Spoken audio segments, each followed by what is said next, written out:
It was the kind of secret that could rot a family tree from the inside out. In the freezing winter of 1819, Clara stood on a London street corner with nothing but a fake name and a desperate plan. She didn't want love.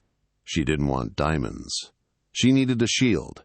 The man she was about to deceive was Samuel Vance, the Duke of Ashworth, a man known as the Wolf of the West End. He needed a fake wife to survive the holidays. She needed a fake husband to save her life. But as the snow began to fall, neither of them realized the terrifying truth. The past they were running from was about to collide, and when the clock struck midnight on Christmas, the betrayal wouldn't just break their hearts, it would shatter their entire world. The wind on Bond Street was not merely cold, it was malicious. It cut through the thin wool of Clara's coat, biting at her skin like an angry dog. But Clara Thorne could not afford to shiver. Shivering showed weakness, and tonight she had to be made of steel. She adjusted her bonnet, catching her reflection in the darkened window of a haberdashery. She looked pale, her auburn hair tucked severely beneath the fabric, her green eyes wide with a terror she was trying desperately to swallow. "You can do this, Clara," she whispered to the glass. "For Emily. You have to do this for Emily." Across the street, the heavy oak doors of the St. James Gentlemen's Club swung open. A spill of golden light hit the cobblestones, followed by the sound of raucous laughter.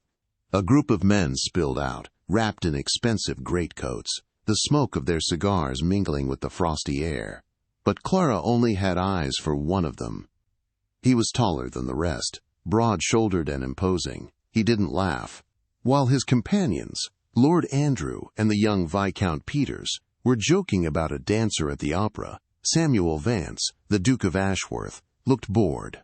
His face was a mask of cynical indifference, carved from granite. He was the wolf.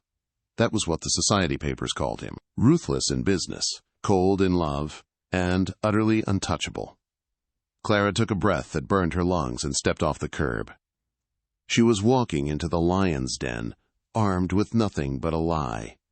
She timed it perfectly. Just as the Duke turned to signal his carriage, Clara rushed forward, pretending to stumble on the slick cobblestones right in his path. "Oh!" she cried out, bracing for the impact of the cold ground. It never came. A hand, firm and encased in leather, gripped her arm, hauling her upright with startling strength. "Steady, miss," a deep voice rumbled. It wasn't kind. It was commanded. Clara looked up. Up close, Samuel Vance was terrifyingly handsome. His eyes were the color of storm clouds, and they narrowed as he assessed her. He didn't see a lady. He saw a nuisance. "My apologies, Your Grace," Clara said, breathless.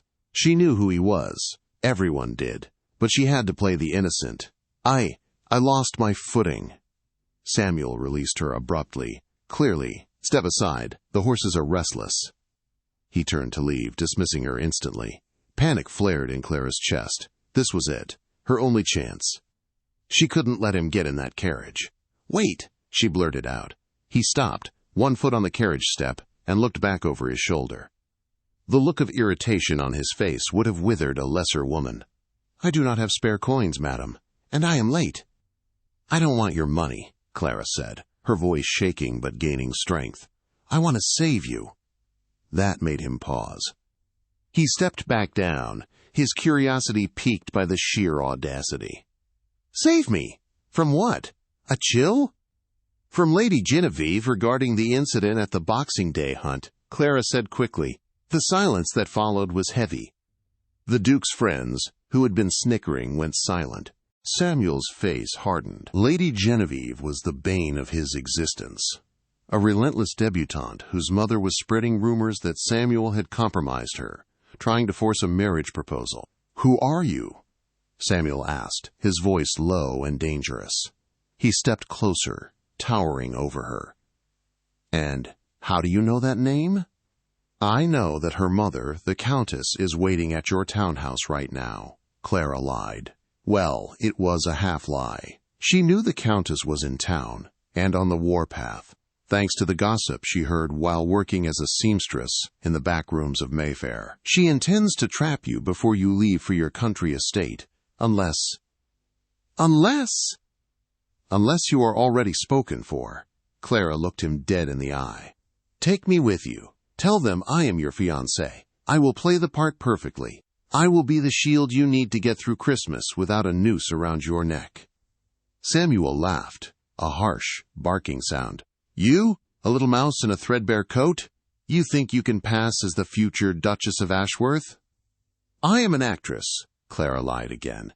"And I am desperate. Desperate people work harder, Your Grace. I need transport to the north. My sister is ill in York. I have no money for the coach. You need a distraction. I need a ride. It is a business arrangement." Samuel studied her. He looked at her worn boots, her chapped hands, and the fire in her green eyes. He was a man who appreciated a gamble. And truthfully, the thought of facing the Countess and her screeching daughter exhausted him. He smirked, a cruel twist of his lips. "You realize, little mouse, that if you cross me, I will leave you on the side of the road in the snow." Clara nodded. "I understand." "And what is your name?" "Clara," she said. "Clara Thorne." It was the first truth she had told him, but it was also the most dangerous thing she could have said, because if the Duke knew who the Thornes really were, and what her father had done to his family 10 years ago, he wouldn't just leave her on the road. He would destroy her. "Very well, Miss Thorne," Samuel gestured to the open carriage door. "Enter. But do not think this is a fairy tale. You are entering the service of a monster." Clara climbed in, her heart hammering against her ribs like a trapped bird. "I know," she thought, "but even monsters have weaknesses." The interior of the Duke's carriage was warmer than Clara's entire apartment. It smelled of expensive tobacco, leather, and the faint, masculine scent of sandalwood. She sat on the velvet bench, clutching her small satchel, trying to make herself as small as possible. Samuel sat opposite her, stretching his long legs out. He didn't look at her. He pulled a silver flask from his coat, took a swig, and stared out the window at the passing gaslights of London. "We ride for Ashworth Manor tonight," he said after a long silence. "It is a 2-day journey. We will stop at coaching inns. You will sleep in your own room. I will sleep in mine. In public you will gaze at me with adoration. In private you will be silent. Is that understood?" "Perfectly," Clara said. "Why is your sister in York?" he asked suddenly, his gaze snapping to her. Clara's hands tightened on her bag. Inside that bag was a letter from a solicitor regarding the estate of her late aunt, a woman who had disowned Clara's father years ago. The letter stated that Clara and her younger sister, Emily, were the sole heirs to a modest fortune if Clara could prove she was settled and of good moral standing by Christmas Eve. If not, the money and custody of Emily would go to their cousin Silas. Silas was a man who made the Wolf of West End look like a saint. Silas had already threatened to put Emily in a workhouse if he got the money. Clara needed a fiancé to show the solicitor. She needed a temporary husband to sign the papers. "She is staying with family," Clara said carefully. "She is fragile." "Like you?" Samuel sneered softly. "I am not fragile, Your Grace. I approached a strange man on a dark street. Does that seem fragile to you?"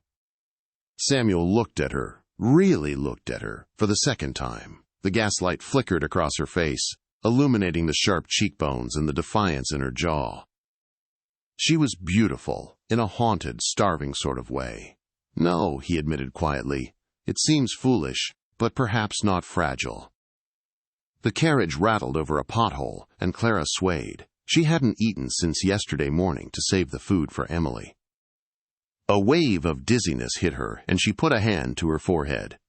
Samuel frowned. He reached into a compartment next to him and pulled out a small basket. He tossed a wrapped bundle into her lap. "Eat," he commanded. "I cannot have my fiancé swooning. It looks bad for my reputation." Clara unwrapped it to find a meat pie, still warm. The smell made her mouth water so painfully she almost cried. She ate it quickly, trying to maintain her dignity, but she was ravenous. Samuel watched her, a strange expression on his face. He was used to women who picked at their food, women who cared more about the tightness of their corsets than the nourishment of their bodies. This woman ate like she was fighting for survival. "Thank you," she whispered when she was finished. "Don't thank me," he muttered. closing his eyes. "It's part of the transaction." They rode in silence for hours. As they left the city limits and the darkness of the countryside swallowed them, the snow began to fall harder. "Tell me, Clara Thorne," Samuel said, his eyes still closed. "What do you know of Ashworth Manor?" "Only that it is large and cold," she replied. "It is," he agreed. "My mother, the Dowager Duchess, will be there. She is a woman of formidable expectations. If she suspects for 1 second that you are a fraud, she will tear you apart. You must know the story." "The story?" "Of how we met." He opened his eyes, the gray steel glinting. "We need a lie, a good one." Clara thought for a moment. "The library," she said, "at the Blackwood estate, during the summer solstice ball." Samuel stiffened. The air in the carriage suddenly dropped 10 degrees. "The Blackwood estate?" he repeated, his voice dangerously soft. "Why would you choose that place?" Clara's heart stopped. She had slipped. Blackwood was her father's old estate, the one the Duke's father had seized after the scandal. It was the home she had been born in, the home she lost when she was 10. In her mind, it was the only place romantic enough for a meeting. She had forgotten that to him, it was a trophy of war. I read about it," she stammered, panic rising. "In the society papers. It sounded beautiful." Samuel stared at her, his gaze piercing. He was analyzing her, hunting for a crack in her armor. Clara forced herself to hold his gaze, though her hands were trembling beneath her cloak. "It was beautiful," Samuel said slowly. "Once. Before it was tainted by a thief and a traitor." Clara felt the insult like a slap. Her father had been many things, a gambler, a fool, but he wasn't a traitor. He had been framed. She knew it. But she couldn't say it. "Then we shall say we met in the park," Clara whispered. "Hyde Park. You saved my dog from a carriage." Samuel held her gaze for a second longer, the suspicion lingering in his eyes. Finally, he nodded, relaxing back into the seat. "Hyde Park. Simple, boring, believable." Clara exhaled, her breath fogging in the cold air. That was too close. She had to be more careful. Samuel Vance was not just a rich mark. He was the man who held the deed to her childhood home. As the carriage rumbled north, Clara looked out at the snow. She had secured the ride. She had the Duke. But as they drove deeper into the dark, she realized the hardest part wasn't getting him to agree. The hardest part would be keeping him from finding out that the Clara Thorne sitting across from him was actually Lady Clara Blackwood, the daughter of the man he hated most in the world. And worse, she was beginning to realize that the Wolf of West End wasn't just a monster. He was a man with scars of his own, and looking at him made her feel something she couldn't afford: attraction. The carriage suddenly lurched violently to the left. Wood splintered with a deafening crack. The world tilted. Clara screamed as she was thrown across the carriage, slamming into Samuel's chest. The horses shrieked in terror. They were sliding. The carriage had hit ice. "Hold on!" Samuel roared, wrapping his arms around her, shielding her body with his own, as the carriage tipped over the edge of the embankment and rolled into the darkness.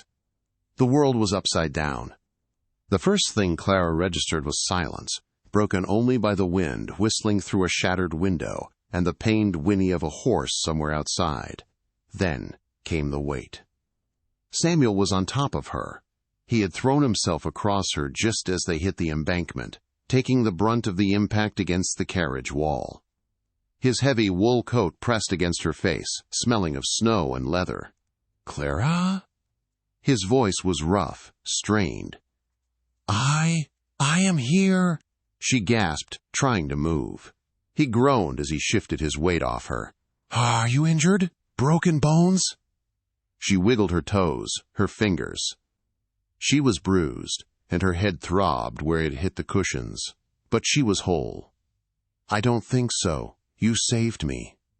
"Do not swoon over it," he snapped, though there was relief in his tone. He kicked hard at the carriage door located above them. It groaned but didn't yield. He kicked again, a roar of effort escaping his throat, and the latch shattered. The freezing night air rushed in, stealing what little warmth they had left. Samuel climbed out first, then reached down, gripping her waist with iron hands to haul her up into the snow.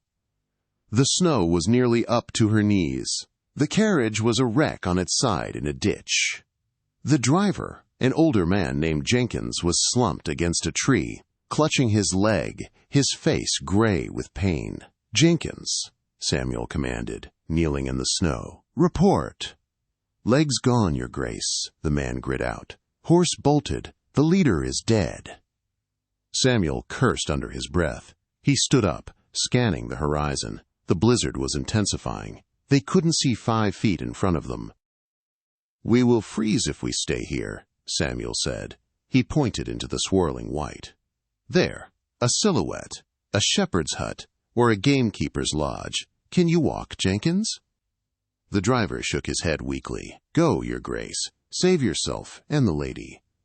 "Don't be an idiot," Samuel growled. He looked at Clara. "Take his other arm." "We drag him." It was an agonizing mile. Clara's lungs burned with the cold. Her boots were soaked. Every muscle screamed as they half-carried the heavy driver through the drifts. Samuel bore most of the weight, his jaw set in a grim line, never once complaining. The wolf was arrogant, yes, but he did not abandon his people. Clara filed that information away in the dangerous corner of her heart that was beginning to admire him. The structure turned out to be a derelict hunting cabin, long abandoned. Samuel kicked the rotting door open. Inside, it smelled of damp wood and animal nests, but it was out of the wind.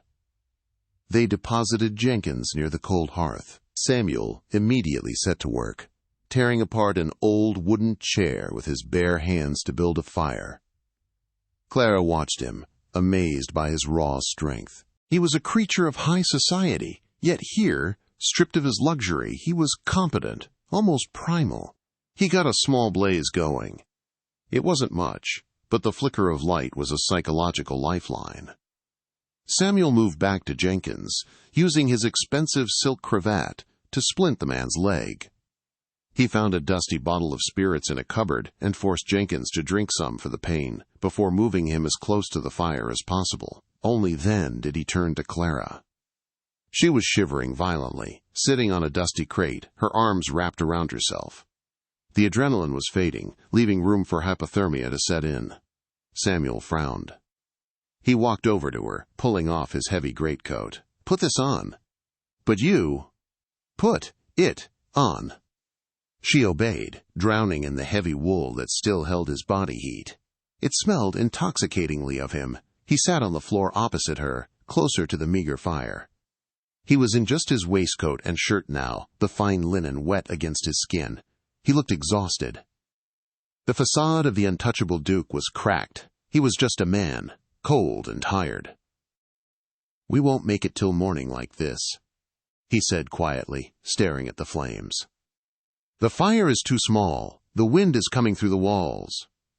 "What do we do?"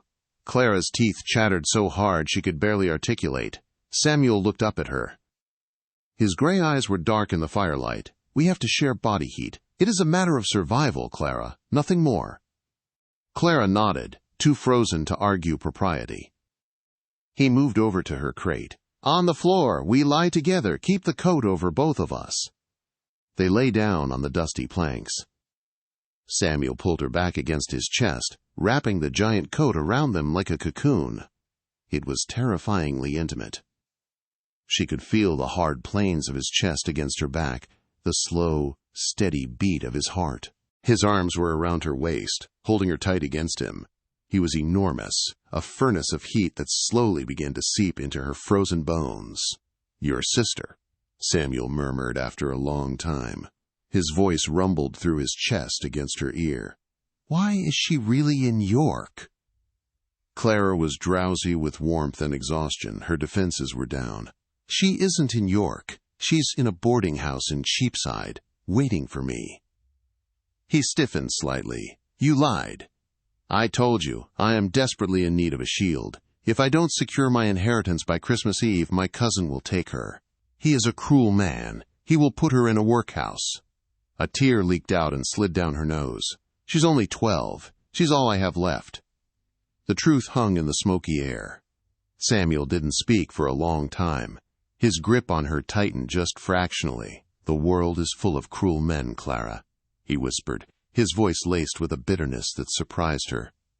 "My father was one. He taught me that love is a weakness that men exploit to destroy you. That is why I never intend to marry, why I need this charade." Clara's heart gave a painful thump. His father, the man who had destroyed hers, the man who had stolen Blackwood. Perhaps he was wrong, she whispered, a dangerous urge to comfort him rising within her. "He was many things," Samuel said, his breath warm on her neck. "But he was rarely wrong about human nature." He shifted, his arm moving higher, his hand resting just beneath her heart. The contact sent a jolt of electricity through her. This was wrong. This was business.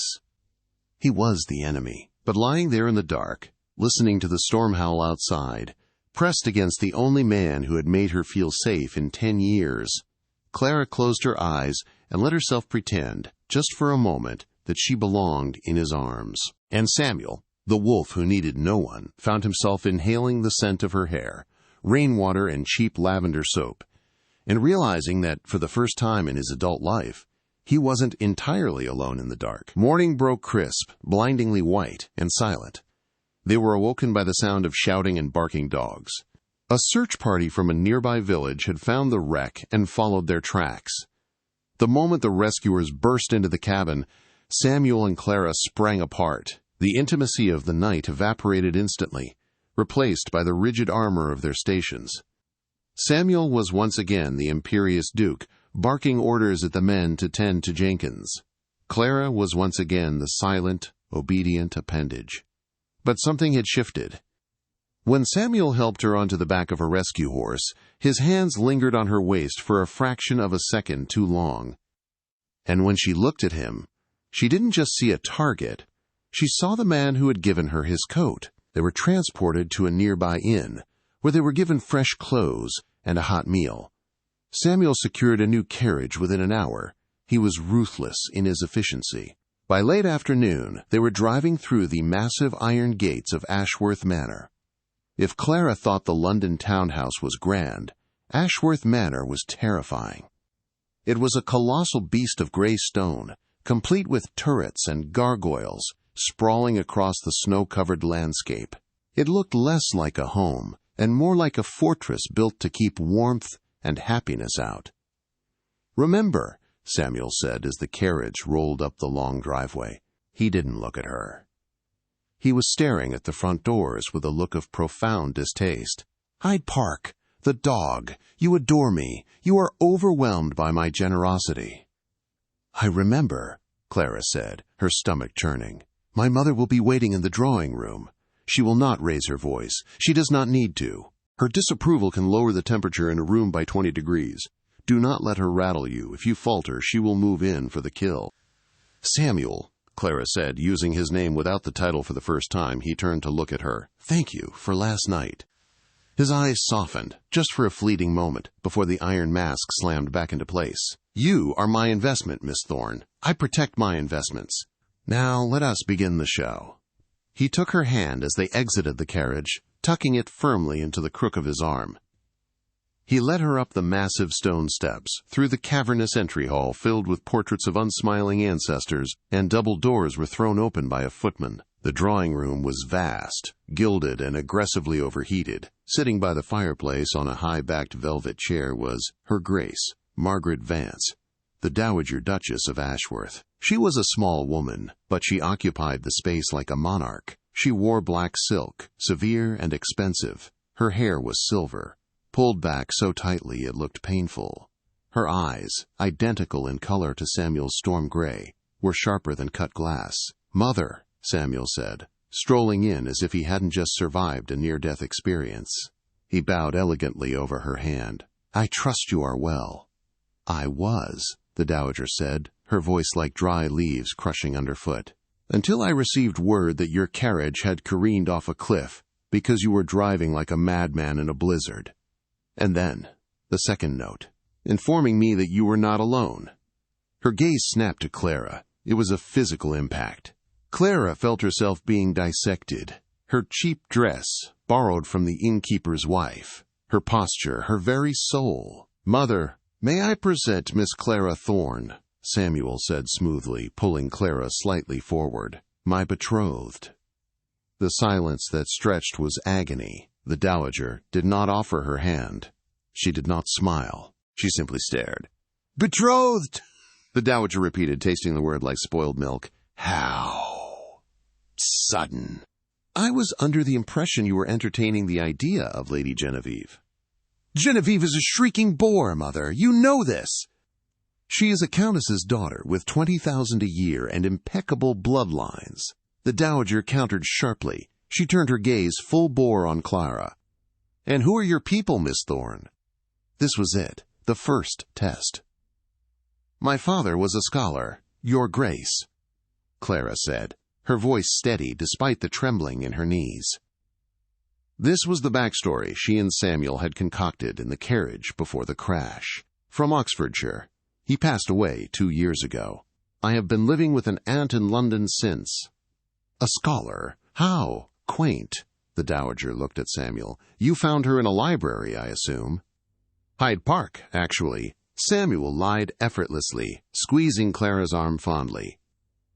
"She was walking a rather pathetic-looking spaniel that nearly got itself trampled by Lord Harrington's curricle." Clara dove in to save the beast. "Very heroic. I was struck by her spirit."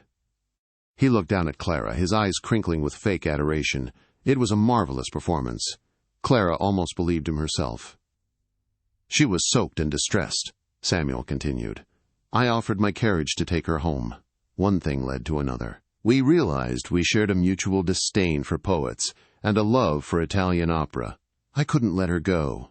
The dowager let out a small, incredulous puff of air. "A whirlwind romance in Hyde Park. It sounds like something out of a Penny Dreadful novel." She stood up, slowly. She walked around Clara, circling her like a shark. "You are very thin, Miss Thorne," the dowager observed coldly. "I have had a difficult year, Your Grace," Clara replied, keeping her chin up. "And your gown is regrettable." "It was loaned to me by the innkeeper's wife after the crash destroyed my trunk," Clara said quickly, improvising. "I'm afraid my wardrobe is currently scattered across a snowy hillside." Samuel squeezed her arm again. A silent signal of approval. "Good. A convenient excuse for looking like a beggar," the dowager muttered. She stopped in front of Clara. "You do realize, Miss Thorne, that my son is one of the most eligible men in England? That women have been throwing themselves at him since he was 16? Why you? What do you possess that they do not?"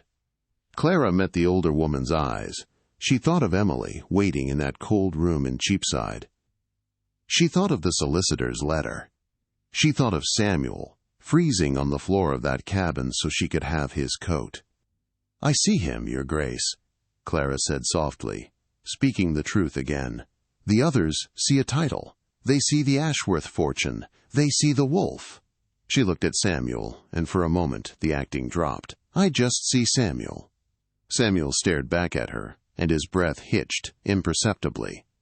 The dowager made a noise in her throat. Disbelief? Disgust? It was hard to tell. "A pretty speech," the dowager said finally. "We shall see if your actions match your words over Christmas. You will stay in the Blue Suite. Dinner is at 8. Do try to find something to wear that doesn't smell of a tavern." She swept out of the room. Clara let out a shaky breath she didn't realize she was holding. Her legs felt like jelly. "You were magnificent," Samuel said, his voice low. He looked at her with a strange intensity. "That speech about seeing. Just Samuel. Where did you pull that from?" Clara looked away, her heart hammering. "I told you, I'm an actress." Samuel's expression hardened instantly. The vulnerability vanished. "Right, of course, an actress. You almost had me convinced." He turned away angrily. "I need a drink. The housekeeper will show you to your room." He stalked out, leaving Clara alone in the massive, hostile room. She had survived the crash. She had survived the cold. She had survived the dowager. But as she watched the Duke retreat into his fortress of solitude, she wondered if she would survive the lies she was telling the only man who had ever tried to protect her. She was in the lion's den now, and the walls of Ashworth Manor were already whispering her secrets. It was only a matter of time before they screamed them. The Blue Suite was a mockery of Clara's current life. It was a room designed for a princess, draped in sapphire silks and velvet, with a 4-poster bed large enough to sleep a family of 5. A fire roared in the marble hearth, casting dancing shadows against the tapestries. Clara stood by the window, looking out at the moonlit snow. She should be planning. She should be writing to the solicitor. She should be terrified. Instead, she was thinking about the look in Samuel's eyes when she had defended him to his mother. "I just see Samuel." It was a line. It had to be a line. But why did her chest ache when she thought about it? A sharp knock on the door startled her. Before she could answer, the door opened, and Samuel strode in. He had changed into formal evening wear, a stark black tailcoat that made him look even taller, broader, and more dangerous. He stopped in the center of the room, looking around critically. "Is the room adequate? My mother likely put you in here because it is the coldest room in the East Wing." A subtle punishment. "It is beautiful," Clara said, turning to face him, "and warm enough." "Good." He paced to the fireplace, agitated. "She has invited the vicar and the local magistrate for dinner. They are gossips. The moment they leave, the entire county will know about my sudden engagement." "You must be perfect, Clara." "I will be," she promised. He stopped pacing and looked at her. He seemed to be wrestling with something. "About earlier, with my mother, you are a very convincing liar." "I have had to be," Clara said quietly. "Survival requires adaptation." He stepped closer, the firelight catching the sharp angles of his face. The air between them grew thick, charged with the same electricity that had sparked in the cabin. "Who are you really, Clara? You possess the grace of a duchess and the grit of a street urchin. It is a confusing combination." Clara's heart hammered against her ribs. She wanted to tell him. God, she wanted to tell him. She wanted to say, "I am the girl whose home your father stole. I am the daughter of the man you were taught to hate." But she couldn't. Not yet. Not while Emily was still waiting. "I am just a woman trying to save her sister," she whispered. Samuel searched her face, his gaze dropping to her lips, then snapping back up. He reached into his pocket and pulled out a small velvet box. "Then wear this," he said, his voice gruff. He opened it to reveal a ring, a massive sapphire, surrounded by diamonds. The Ashworth family ring. Clara gasped. "Samuel, I cannot. This is real." "Of course it is real." A fake fiancé cannot wear paste jewelry. It would insult the family name. He took her hand, his fingers warm and rough against her skin, and slid the ring onto her finger. It was heavy, a shackle of gold and history. "It fits," he murmured, sounding surprised. "It's too much," Clara said, staring at the jewel that was worth more than her entire life. "It is a prop," he reminded her, though his thumb brushed over her knuckles in a caress that felt nothing like a business transaction. "Wear it. Make them believe." The dinner was a battlefield. The dining room was a cavernous hall, the table long enough to seat 30, set for only 5. The dowager sat at the head, Samuel at the foot, with Clara on his right. The vicar and the magistrate sat opposite, their eyes darting between Samuel and the unknown woman wearing the Ashworth sapphire. "So," the magistrate asked, slicing his pheasant, "Miss Thorne, you say you are from Oxfordshire. I have family in Oxfordshire. The Abernathys. Do you know them?" Clara's grip on her fork tightened. This was the trap. "I'm afraid I kept to myself, sir. My father was ill for many years. We did not socialize." "A pity," the dowager interjected smoothly. "One wonders how a woman with no social connections manages to capture a duke in a public park. Unless, of course, the lack of connections was the appeal. A blank slate is easier to rewrite." Samuel slammed his wine glass down. The sound echoed like a gunshot. "Enough, Mother. Clara is modest. She is also intelligent, kind, and possesses a wit that is sorely lacking in this county." He reached across the table and took Clara's hand. Bringing it to his lips, he kissed her knuckles, his eyes locked on hers. It was a display of dominance and possession that silenced the room. "She's everything I require," Samuel said, his voice low and dangerous. "And anyone who questions her standing questions my judgment." The table went silent. Clara felt a blush rise from her neck to her cheeks. He was defending her. He was protecting her. And the way he looked at her, it wasn't acting. It couldn't be. Later that night, unable to sleep, Clara wandered down to the library. She needed a book, a distraction from the confusing whirlwind of her emotions. The library was massive, a 2-story cathedral of books. She ran her fingers along the spines, the smell of old paper calming her. She turned a corner into a secluded alcove and froze. Samuel was there. He was sitting in a leather armchair, a tumbler of whiskey in one hand, staring at a painting hanging above the fireplace. It was a painting of a house. A beautiful, sprawling estate with white pillars and rose gardens. Clara's breath hitched. It was Blackwood, her home. Samuel heard her and turned. He didn't look angry. He looked haunted. "Couldn't sleep?" he asked. "No," she said, stepping into the light. She nodded at the painting. "That house, it is beautiful." "It is a monument to greed," Samuel said bitterly. "My father took it from a man named Lord Blackwood. He won it in a game of cards, they say. Or perhaps he simply leveraged Blackwood's debts until the man broke." Clara felt a wave of nausea. "And the man? Blackwood?" "He died in disgrace. His family was scattered." Samuel took a long drink. "My father hung this painting here as a trophy, to remind me that in this world you are either the hammer or the nail. He wanted me to be the hammer." "And are you?" Clara asked, stepping closer. Samuel looked at her, his eyes full of pain. "I try to be. But lately, I find myself tired of swinging." He set the glass down and stood up. He was close now, looming over her. The air in the library seemed to vanish. "You are dangerous, Clara Thorne," he whispered. "You make me want to put the hammer down." Clara looked up at him, her heart breaking. "Would that be so terrible?" "It would be fatal," he said. "Because the moment you stop fighting, the wolves come." "You are the wolf," she reminded him. "No," he said, reaching out to tuck a stray curl behind her ear. His hand lingered on her cheek.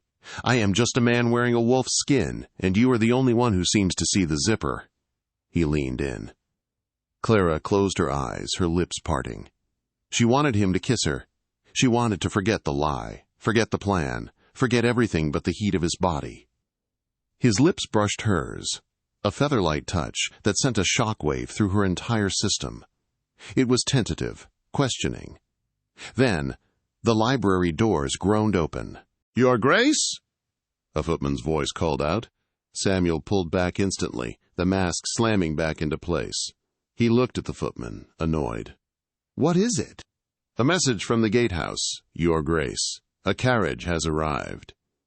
"At this hour?" Samuel frowned. "Who is it?" "It is Lady Genevieve, Your Grace, and her mother, the Countess." Samuel went pale. Clara felt the blood drain from her face. "My mother," Samuel snarled. "She must have sent for them the moment we arrived." He turned to Clara, his eyes hard again. The moment was gone. The war was back on. "Go to your room, Clara," he commanded. "Lock the door. The real test begins tomorrow." The arrival of Lady Genevieve was like the arrival of a plague, only better dressed. She was stunning in a terrifying way, blonde, statuesque, and possessing a smile that didn't reach her ice-blue eyes. Her mother, the Countess of Harrogate, was a bulldog in silk, sniffing for weakness. Breakfast the next morning was an interrogation. "So, Miss Thorne," Genevieve said, buttering her toast with aggressive precision, "you are an actress? How? Novel. I suppose that explains the theatricality of your engagement." "I did not say I was an actress," Clara said calmly, though her hands were trembling under the table. Samuel had warned her to drop the actress lie with the gentry. It was too scandalous. "Samuel must have been joking. I am a governess by trade." "A governess?" The Countess sneered. Samuel, really, you are marrying the help? I am marrying a woman of substance, Samuel said coldly, not looking up from his paper. Something that is in short supply in our usual circles. Genevieve flushed pink. Well, I suppose it is romantic, in a Cinderella sort of way. Tell me, Miss Thorne, who was your last employer? I know everyone in Oxfordshire. Perhaps I can write to them for a reference? Clara froze. She hadn't prepared a name. The Miller family, Clara improvised. They have moved to the continent. Convenient, Genevieve murmured. And your parents? What were their names? Thomas and Mary, Clara said. They are dead. What was your father's profession again? He was a scholar. A scholar of what? History, Clara said, her voice tightening. Specifically, the history of land ownership and estate law. Samuel shot her a warning look. She was treading on dangerous ground. Fascinating, Genevieve said, clearly bored. Well, since you are to be the mistress of Ashworth, you must know the history of this house. Samuel, darling, why don't we take a tour? I can show Miss Thorne the gallery. I've always admired the portraits. Clara is tired. Samuel tried to intercede. I would love a tour, Clara said, meeting Genevieve's gaze. She couldn't show weakness. The tour was a series of veiled insults. Genevieve pointed out every priceless vase, every ancient tapestry, implying with every breath that Clara would break them or fail to understand their value. They reached the portrait gallery, a long hallway lined with the faces of dead Vances. And here is the late Duke, Genevieve said, stopping before a massive portrait of a stern-looking man, Samuel's father. A great man, he doubled the family fortune. By stepping on the necks of his friends, Clara muttered before she could stop herself. Genevieve whipped around. Excuse me? Clara blinked, realizing her mistake. I meant, he was a formidable businessman. Intense. Genevieve narrowed her eyes. She stepped closer to Clara, invading her personal space. You have a strange way of speaking, Miss Thorne. You look familiar, you know. I never forget a face. Have we met? I don't believe so, Clara said, stepping back. I'll figure it out, Genevieve warned, her voice dropping to a whisper. You are hiding something. I can smell it. And when I find out what it is, I will destroy you. Samuel is mine. She turned and sashayed away, leaving Clara shaking in the hallway. The rest of the day was a blur of anxiety. Clara needed the signature. She needed to leave. But Samuel was occupied with the estate managers, and the Countess was watching the exits like a hawk. That evening was Christmas Eve, the Ashworth Christmas Ball. It was the event of the season. The entire county had descended upon the manor. The ballroom was a fantasy of pine boughs, holly, and thousands of beeswax candles. An orchestra played waltzes from the balcony. Clara wore a gown Samuel had commissioned for her emerald green silk that matched her eyes. When she descended the grand staircase, the room went silent. Samuel was waiting at the bottom. He looked up at her, and for a moment, the mask fell completely. He looked awestruck. You look, he started, then cleared his throat. Adequate. High praise from the wolf, Clara teased, taking his arm. Dance with me, he said. The first dance is obligatory. They swept onto the floor. Samuel was a superb dancer. He held her firmly, guiding her through the intricate steps of the waltz. As they spun, the world outside the ballroom faded. The threats, the lies, the looming deadline, it all disappeared. There was only the heat of his hand on her waist, the scent of sandalwood, and the undeniable pull between them. I have a confession, Samuel murmured in her ear as they turned. Oh? I don't want this to end, he said. The charade. When you leave tomorrow, the house will be very quiet. Clara's heart soared, then plummeted. She had to leave. She had to save Emily. Samuel, she whispered. Suddenly the music stopped. The chatter in the room died down. Clara turned to see the Dowager Duchess standing on the orchestra platform, flanked by Genevieve and the Countess. Genevieve looked triumphant. Ladies and gentlemen, the Dowager announced, her voice ringing out. I have a special announcement. It seems we have an impostor in our midst. A gasp rippled through the crowd. Samuel stiffened, his arm tightening protectively around Clara. Mother, what are you doing? He growled. Saving you from a fortune hunter, the Dowager declared. She pointed a bony finger at Clara. This woman is not Clara Thorne. She is a fraud. I sent a rider to the solicitor in York this morning. There is no Clara Thorne."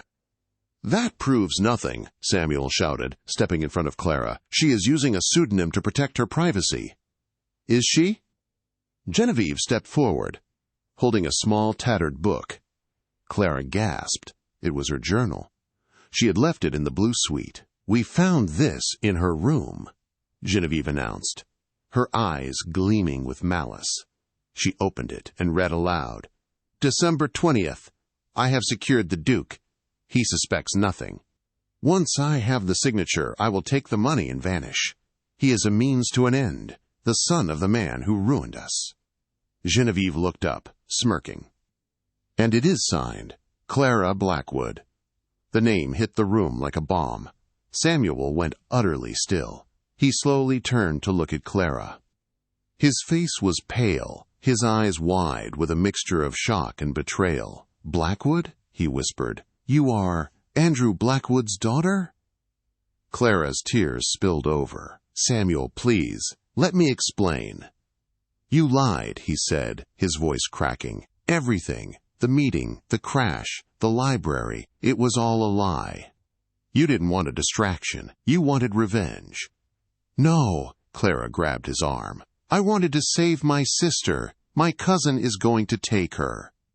I needed the money from my aunt's trust, and I needed a husband to get it. I didn't care about the past, not until I met you." Samuel pulled his arm away as if her touch burned him. The look in his eyes broke her heart into 1,000 pieces. The warmth was gone. The wolf was back, and he was wounded. "You played me," he said coldly. "You used my own protection against me. You are exactly what my father warned me about." He turned to the crowd, his face a mask of stone. "Throw her out!" "Samuel!" Clara cried. "Throw her out!" he roared, the sound echoing off the vaulted ceiling. 2 footmen grabbed Clara's arms. She didn't fight them. She looked at Samuel one last time, hoping to see a flicker of the man who had held her in the snow. But he was gone. She was dragged from the ballroom, past the sneering face of Genevieve, past the triumphant dowager, and thrown out the front doors into the freezing Christmas Eve night. The heavy doors slammed shut with a final booming thud. Clara stood alone in the snow, the emerald dress providing no warmth against the biting wind. She had lost the Duke. She had lost the money. She had lost Emily. She fell to her knees in the snow and screamed. The wind tore at Clara's thin silk dress as she stumbled toward the village of Ashworth, her skin turning a dangerous shade of blue. She had lost the Duke, the money, and her heart, but she could not lose Emily. Miraculously, a passing mail coach, pitying the freezing woman, offered her passage to London in the cargo hold. As the carriage lurched into the dark, Clara huddled under a horse blanket, praying she would reach Cheapside before Cousin Silas did. Back at the manor, the ballroom was a tomb of silence. Samuel stood alone, staring at the closed doors. Lady Genevieve approached, smug triumph plastered across her face. "You should thank me, Samuel," she said, dangling the journal. "I saved you from a viper. Burn this." Samuel snatched the book, not to destroy it, but to reclaim it. Ignoring her, he stormed into the library and poured a drink. His hand trembled as he opened the book to the page Genevieve had read, but his eyes drifted to the next entry, dated the night of the crash. "He covered me with his body. He is not the monster my father described. He is a man in pain." Samuel's breath hitched. He turned the page to Christmas Eve. "I don't want the money anymore. I don't care about Blackwood. I am trapped. I have to save Emily, but if I tell him who I am, he will hate me. God forgive me. I love the wolf." The book fell from his hands. She hadn't stayed for greed. She stayed because she was cornered. She loved him. "You fool," he whispered. He sprinted for the stables, shouting for his fastest horse. London was a gray sludge of melting snow on Christmas morning. Clara burst into the rotting boarding house in Cheapside, racing up the stairs. She was too late. Cousin Silas, a rat of a man with yellow eyes, already had 12-year-old Emily by the arm. "Let her go!" Clara screamed, throwing herself at him. Silas laughed and shoved Clara back. She hit the wall hard, sliding down, exhausted and bruised. "The deadline is past, Clara. You have no husband." "The girl goes to the workhouse, and the inheritance is mine." He raised a hand to strike the sobbing child. Suddenly, the door exploded inward with a deafening crash. A giant figure in a black greatcoat filled the frame, snow melting on his broad shoulders. It was the wolf. "Unhand her," Samuel snarled, his voice low and terrifying. Silas froze. "Who are you? This is a private matter. I have the law on my side." "I am the Duke of Ashworth." Samuel stepped into the room, the temperature dropping with his presence. He ignored Silas and knelt beside Clara, checking her bruises with gentle hands. Then he stood and turned his full, aristocratic fury on the cousin. "If you do not release that child and vanish from this city immediately," Samuel said calmly, "I will use my fortune to ensure you are transported to a penal colony so remote you will have to check the stars to know you are still on Earth." Silas, realizing he was hopelessly outmatched, fled without a word, disappearing into the snow. Samuel turned back to Clara. "Is it true?" he asked, his voice breaking. "What you wrote, that you love the wolf?" Clara touched his face, weeping. "Always. Just you." Samuel pulled her into a crushing embrace, kissing her as if it were the only way to breathe. "Then let us go home, Clara. The Blackwood sisters belong at Ashworth." This story reminds us that the hardest prisons to escape are the ones we build for ourselves out of pride and past grievances. Samuel and Clara were both hiding, him behind his title and cynicism, her behind a false identity, but stripped of their defenses in the harsh winter storm, they found the only truth that mattered. Their journey proves that love isn't about finding someone perfect. It's about finding someone who sees your scars and chooses to stand by you anyway. It serves as a testament that redemption is always possible, even when the clock is ticking down to midnight, and that sometimes the enemy is the only one who can save you. If you enjoyed this dramatic Victorian romance, please give this video a like. Don't forget to share it with your friends who love a good love story, and subscribe to the channel for more original tales of passion and betrayal.